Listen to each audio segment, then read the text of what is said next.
나이가 많아 늙음에 여호와께서 그에게 이르시되 너는 나이가 많아 늙었고 얻을 땅이 매우 많이 남아 있도다.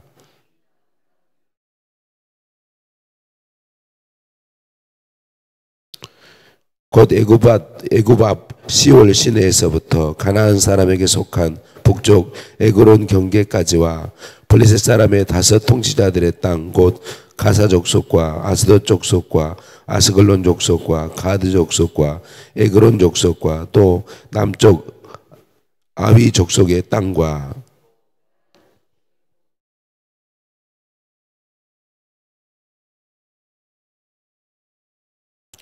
또 그발 족속의 땅과 해 뜨는 곳에 온 레바논 곧 헤르몬 산 아래 바알갓에서부터 하맛에 들어가는 곳까지와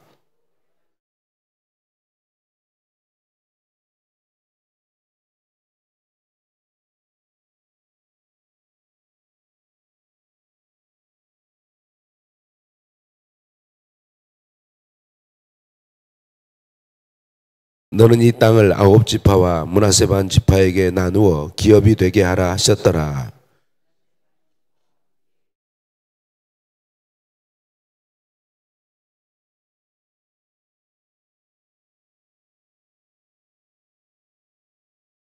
곧 아르논 골짜기 가에 있는 아로엘에서부터 골짜기 가운데에 있는 성읍과 디본까지 이르는 메드바 온 평지와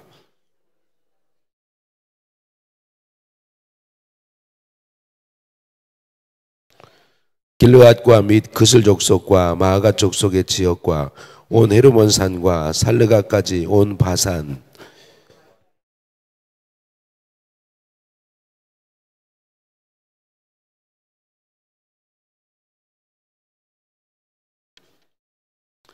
그슬 족속과 마아가 족속은 이스라엘 자손이 쫓아내지 아니하였으므로 그슬과 마아갓이 오늘까지 이스라엘 가운데에서 거주하니라.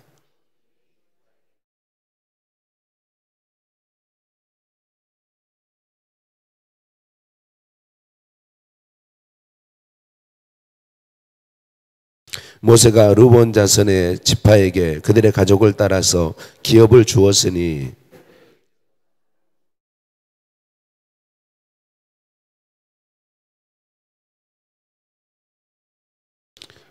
헤스본과 그 평지에 있는 모든 성읍 곧 디본과 바못 바알과 벳 바알 무온과 기랴다임과 신마와 골짜기의 언덕에 있는 세렛 사할과 평지 모든 성읍과 헤스본에서 다스리던 아모리 족속의 왕 시온의 온 나라라. 모세가 시온을 그 땅에 거주하는 시온의 군주들 곧 미디안의 귀족 에이와 레겜과 술과 훌과 레바와 함께 죽였으며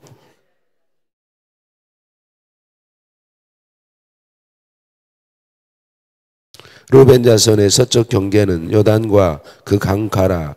이상은 르벤 자손의 기업으로 그 가족대로 받은 성읍들과 주변 마을들이니라.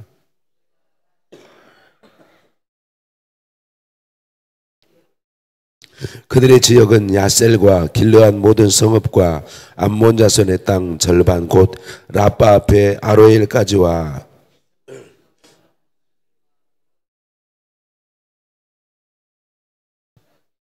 골짜기에 있는 벳하람과 벳니무라와 수꽃과 사본 곧 헤스본 왕 시온의 나라의 남은 땅 요단과 그 강가에서부터 요단 동쪽 긴네렛 바다의 끝까지라.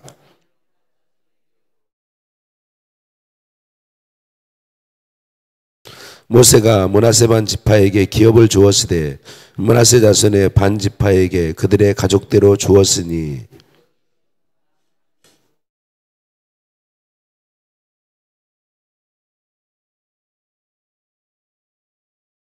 길르앗 절반과 바산한 옥의 나라 성읍 아스다롯과 에드레이아 라인은 므낫세의 아들 마길의 자손에게 돌린 것이니 곧 마길 자손의 절반이 그들의 가족대로 받으니라.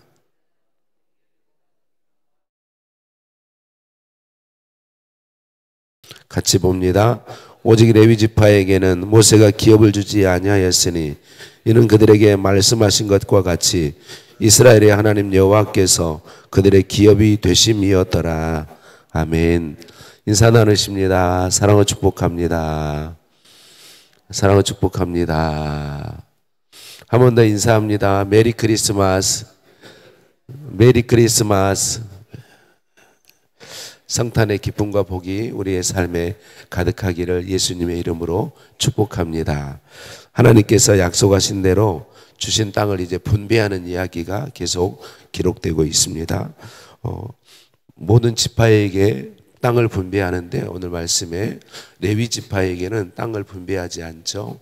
왜 그러나요? 레위 지파는 온 민족 지파 가운데 흩어져 살면서 그들의 섬김을 통해서 백성들이 하나님을 제사하고 하나님의 말씀대로 살아가는 것을 돕는 직임이 바로 레위 지파에게 주어진 직임이죠.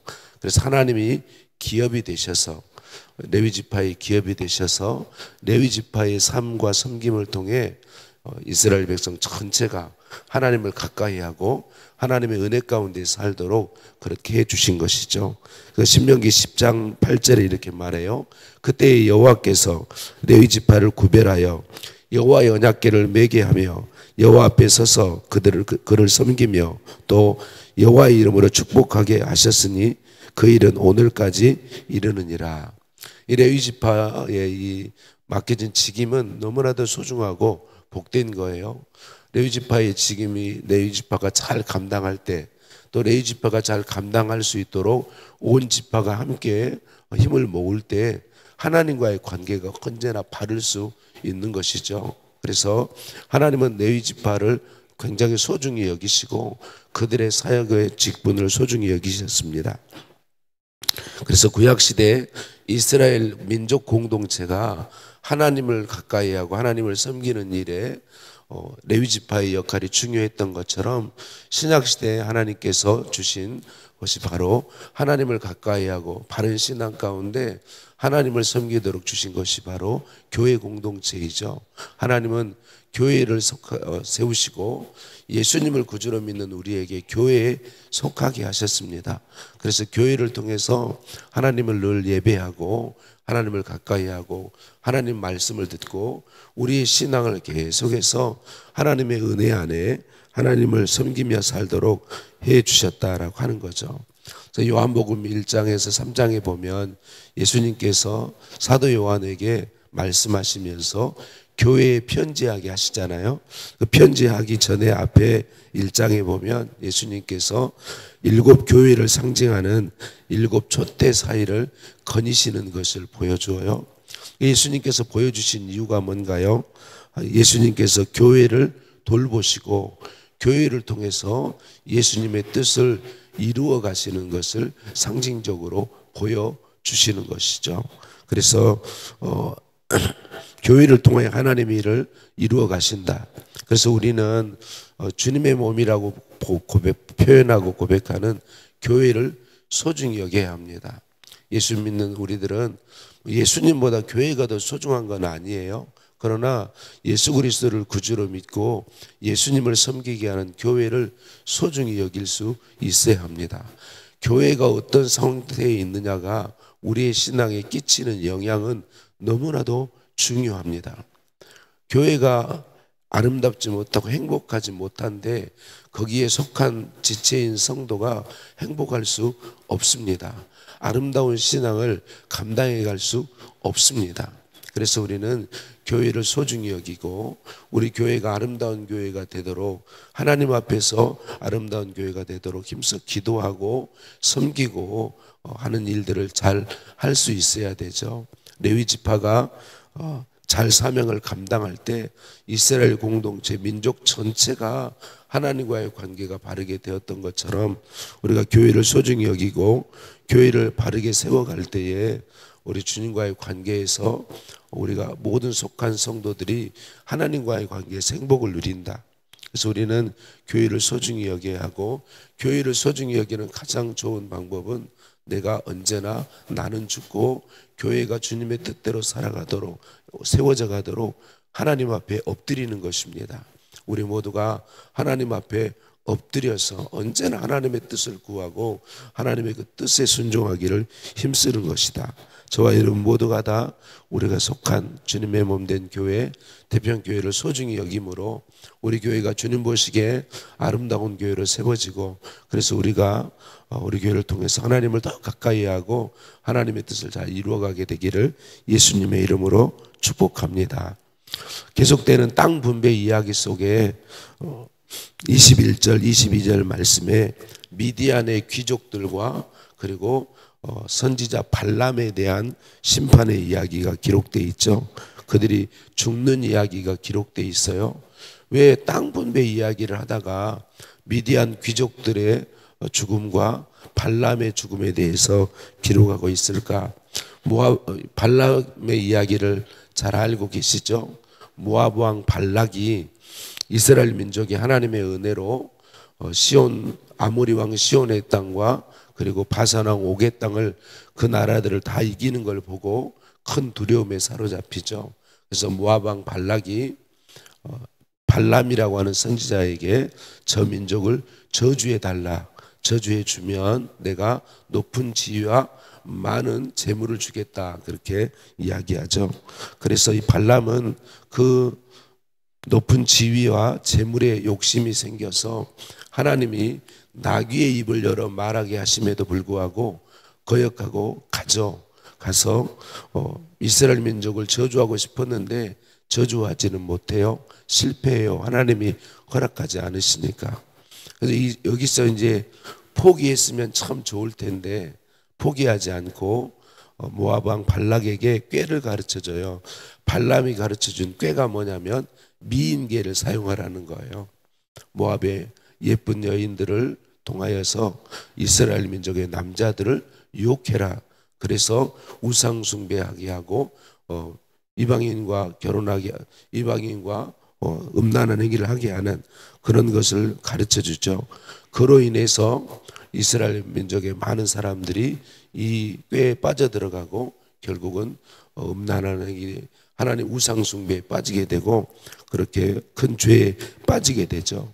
미디안의 귀족들도 동일한 일을 행하였습니다. 그렇게 이 미인계를 가지고 했던 것이죠. 자, 이 얘기를 기록하고 있는 이유가 뭘까? 발람은요, 그가 원래 하나님을 섬기지 않는 사람이죠. 그런데 이 일을 통해서 여호와 하나님이 계시다는 걸 실제로 경험했어요. 그런데도 발람은 자기에게 밀려오는 재물의 유혹과 높은 지위의 유혹을 이기지 못하죠. 그래서 끝까지 하나님보다는 다른 것을 선택하죠. 그래서 하나님께서 이스라엘 민족의 땅을 분배하면서 발람과 미디안 귀족들을 죽이는 이 일을 통해서 그들이 죄를 죽이고 하나님 앞에 바르게 설 수 있도록 은혜 베풀어 주시는 거죠. 그래서 우리가 받을 수 있는 교훈이 뭔가요? 먼저는 발람에게 오고 있는 유혹이 우리들이 언제나 만나는 유혹이다라는 사실이죠. 우리는 계속해서 우리의 삶에서 하나님을 선택할 것이냐, 아니면 하나님이 아닌 감정적이든 물질적이든 내가 원하는 무엇을 선택할 것인가, 이 선택의 길에 언제나 서 있다는 사실을 기억해야 합니다. 여러분, 우리에게 하나님보다 더 복된 무언가가 있을 수 있을까요? 없죠. 여기서 그렇게 물어보는데 있다고 말하신 분은 없을 거예요. 그런데 우리는 그런 선택의 길을 만날 때마다 하나님이 가장 복되시고 하나님 그분이 진짜 우리에게 복이시고 전부이시라는 사실을 너무 쉽게 망각한다는 거예요. 그래서 자꾸만 욕심에 이끌리는 우리를 돌아봐야 되겠고, 그런 우리를 욕심을 이기고 언제나 하나님을 선택하고 하나님께 나를 내어드릴 수 있도록 하나님께서 예수 그리스도를 통하여 우리의 구원을 이루어 주시고 성령으로 우리 안에 오셔서 내주하시면서 우리를 도와주신다는 사실을 기억해야 한다는 거예요. 하나님께서 발람과 미디안의 귀족들을 죽이신 이야기를 이곳에 기록하게 하신 이유는 그거예요.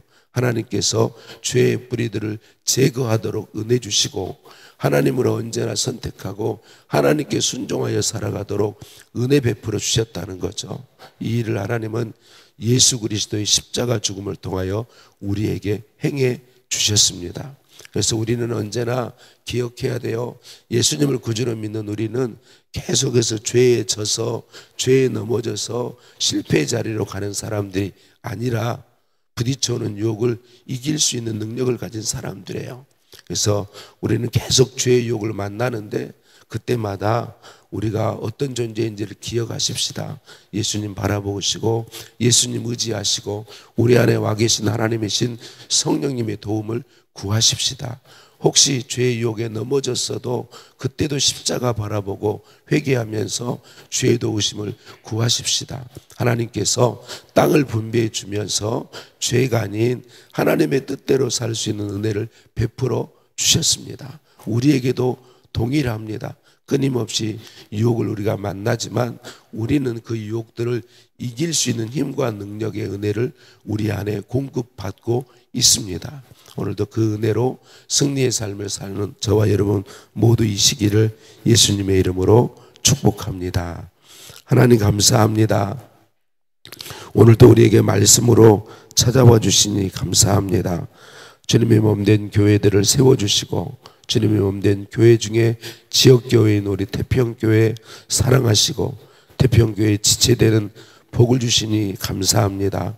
주님의 교회를 통하여 우리를 만나주시고 우리의 신앙을 성장시키시고 주를 잘 섬기도록 은혜 베풀어 주시니 감사합니다. 하나님 저희들에게 은혜의 은혜를 더하셔서 주님의 몸된 교회를 소중히 여기고 사랑하게 하시고 우리 태평교회를 아름다운 교회로 세워주셔서 우리 교회를 통하여 우리의 신앙이 하나님 보시기에 아름다운 신앙, 마지막 때에 잘하였도다 착하고 충성된 종아 내 주인의 즐거움에 참여할지어다 칭찬받게 되는 우리 모두가 되도록 하나님 은혜 더하여 주옵소서.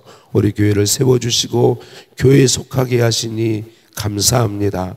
하나님 우리를 구원하시고 하나님 자녀 삼으시고 우리 앞에 끊임없이 밀려오는 죄의 유혹들을 이길 수 있는 은혜를 예수 그리스도의 십자가와 부활을 통하여 주시니 감사합니다. 나는 더 이상 죄에 계속 져서 죄에 머물러 사는 존재가 아니라 죄의 유혹들을 이기고 예수 그리스도를 의지하여서 예수 공로로 하나님 뜻대로 사는 복된 존재임을 우리로 다시 기억하도록 말씀해 주시니 감사합니다. 성령 하나님 우리를 통치하시고 다스리시고 인도하여 주옵소서.